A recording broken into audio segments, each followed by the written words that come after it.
What is going on, warriors and farmers of Tamaris? Welcome back to another Call of Dragons video. In today's episode, we're going to take a look at the 3 brand new policies that were added in the Season B2. A lot of people are having so many questions about which one of these 3 policies to pick. Now we have Healthcare Benevolence, we have Healthcare Reprieve, we have Healthcare Diligence. Today, I'm going to give you some simple tips and tricks on which one to take based on the strength of your account. If you are still new to the channel, make sure you subscribe for more content, turn on that bell notification and never miss out. Like the video, share it with your friends, leave some comments down below. Let's get into it. Alright, warriors of Tamaris, before we get started, let me show you my seasonal talents, what I just picked. I have 2 points left. When I get 3, all of them are gonna go to rebound to improve my infantry gameplay. As you can see here, I have decided to go with the diligent statecraft. That is because I wanted 1 extra warrant. Now, why did I do this? I did it in order to increase the number of war pets I can capture every day. Right now, I have 2 war pets with 2-star talents. So this is the first one. And then the second one is going to be this sun lizard right here. It is another 2-star. Right now, I am working on my 3rd pet with a 2-star skill. It is this one right here. Unfortunately, I lost 3 1-star talent in a row. It was painful. Otherwise, this one would have been done. I am still grinding. Now, getting back to the video, today we're going to check out the 3 new policies in the Season B2. Which one should you pick? Like I said, I'm going to help you decide which one to pick based on the strength of your account. We're going to start off with the first one right here, known as the Healthcare Benevolence. It says daily elixir production plus 50,000, prestige gained plus 10%. Now this is going to be very good for pretty much all the new accounts in the game, especially for those players who still need their resources to build their account. You're also going to get like 50,000 daily elixir, which is awesome. It's kind of like some free healing. In addition to that, you have the prestige gained of plus 10%. This is going to be very useful for the first half of the season when it's difficult to get prestige. After that, it's going to become pretty much useless. However, the plus 50,000 elixir production every day is going to be good. And what does this 50,000 elixir production mean? When we go to the hospital, you're going to see for yourself. So this is the hospital. You can see here elixir production 541,000. This is based on my account and troop count. Now with that, if I pick that policy, it's going to go to 591 every single day. And this is how it works. The number of elixir production you get is going to depend on your troop type and the number of troops that you have. So when we go back over here, you pick the Healthcare Benevolence if you're someone on a budget and you don't want to do any resource healing. Healthcare Reprieve. This is one of the best seasonal talents to pick for your account, especially for someone who is a fighter. This is the way to go. This is what a lot of players in the game are going to be taking for this season. Now it says you get a daily elixir production of plus 20,000. It is 30,000 less than this one over here. But in return, you're going to get resource healing base cost reduction of plus 25%, which is awesome. In addition to that, you have daily resource healing quantity limit of plus 500. Another good stuff. If you have the resources, you can heal. Another good thing about this Healthcare Reprieve is you get merits.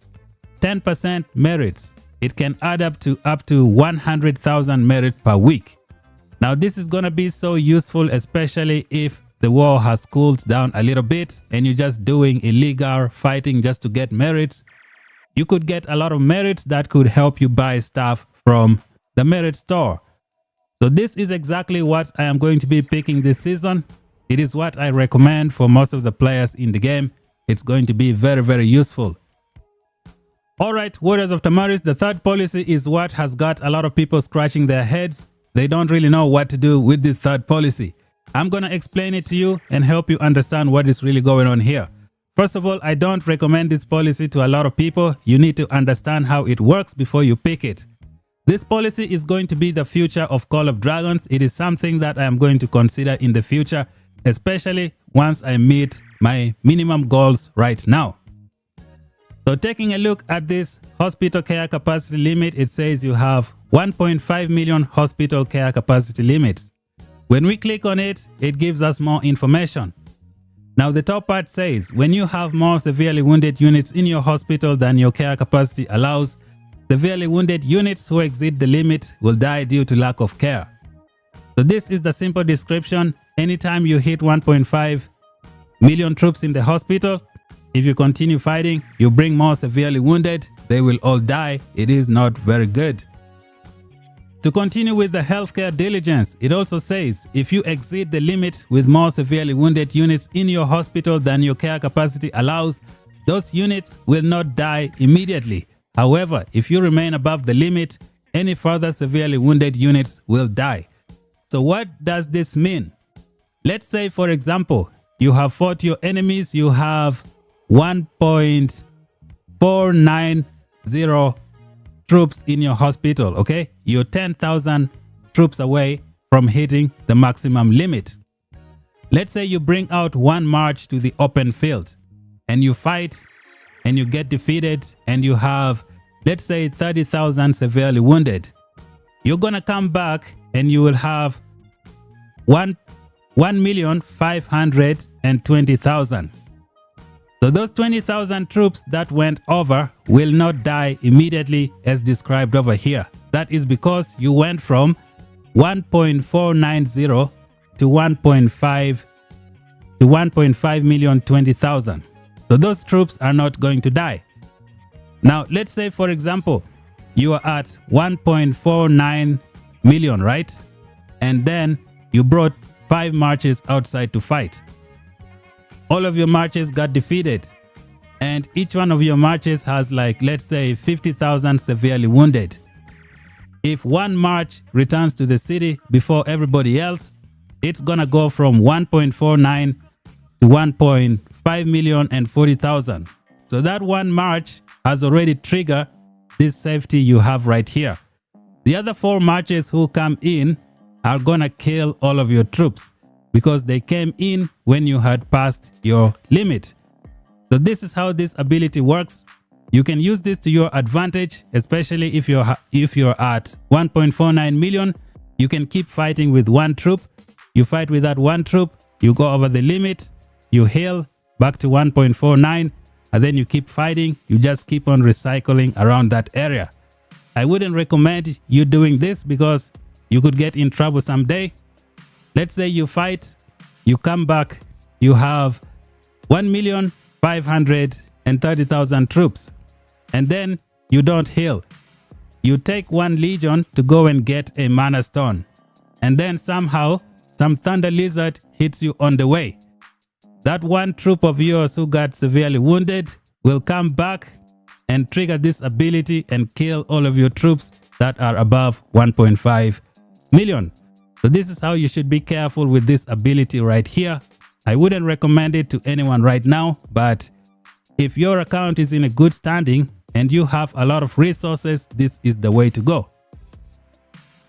So to continue with more description of this healthcare diligence, you have Legion March speed of plus 3%. It is just beautiful. You have resource healing base cost reduction of plus 50%, minus 50% resource amount you spend. It's just gonna be awesome. You have daily resource healing quantity limit of plus 2 million. This is great. If you don't have any use for your mana and you have a lot of resources, this is the way to go. And then stamina limit bonus of plus 50%. Now this is going to allow you to specialize in a single troop type, because your stamina is gonna go from 150 to 225.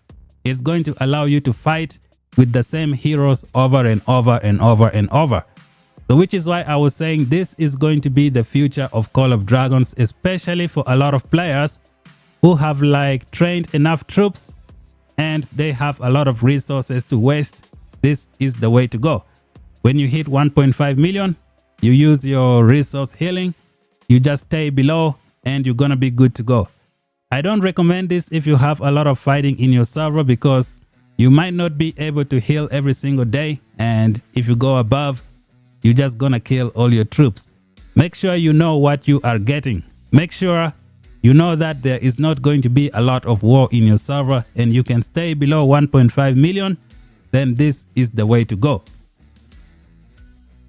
To do a quick summary, if you're free to play, you're still working on your account, you don't want to waste your resources in healing, this is the way to go. You get 50,000 healing every day. And then here you only get 20,000. Here you get 50. It's like extra 30,000 healing every day, which is good. This is what I recommend for most people right now. But in the future, this is going to be the way to go, especially with the home kingdom entering the game right now. This is what I am going to be working towards. So let's go to my legions and I show you my plans for the future. So this is what my legions look like right now. I have none in the hospital. My plan is to have 2 million archers and 2 million vestals. That is because if I switch from one faction, I won't lose my fighting style. I already have enough cavalry. If the meta changes, I am good to go. Now my infantry, I want to push them to 1.5 million. I think I'm going to achieve all my goals when I am at maybe 135 million. After that, I won't have any use for the mana in my inventory. I won't be going for any city themes because my chances of winning are non-existent. So all of my mana is going to be going to healing. And I'm going to be taking this policy right here. It's going to be next season, not this season. This season, I'm taking this one. I don't want to suffer any consequences. We have a lot of war here. We are fighting one of the toughest alliances in the game. Let me just show you.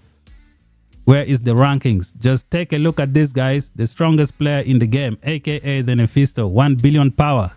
And then when we go to alliance power, look at them, guys. 18 billion power. What the heck is this? So it's gonna be NA teaming up with FSK, about 25 billion. We're gonna be fighting Noir, teaming up with GG, K and Q. Even UDF, I think, is their allies right now. We also have this TK, who are the second alliance in our starting region. So it's kind of like, let me see, 30 billion versus almost 40 billion, man. This is crazy. 45 billion for the enemies. Anyways, we're gonna see how that goes. But for the seasonal policy, right now I recommend, if you don't have a lot of resources, you're still building your account, go with this. If you want to be using some resource healing, take this one. This is what most players should be picking right now. And that's pretty much it, guys. If you don't have a lot of troops in your city, you can still take this one, but just make sure you remain below 1.5 million. This could work for other T4 players as well, those who don't have a lot of troops. Plus, healing is going to be pretty cheap for the T4 players, so you can consider this. It's up to you. Thank you all for watching. If you're new to the channel, subscribe for more content. Until then, talk to you guys in the next one. Bye bye for now.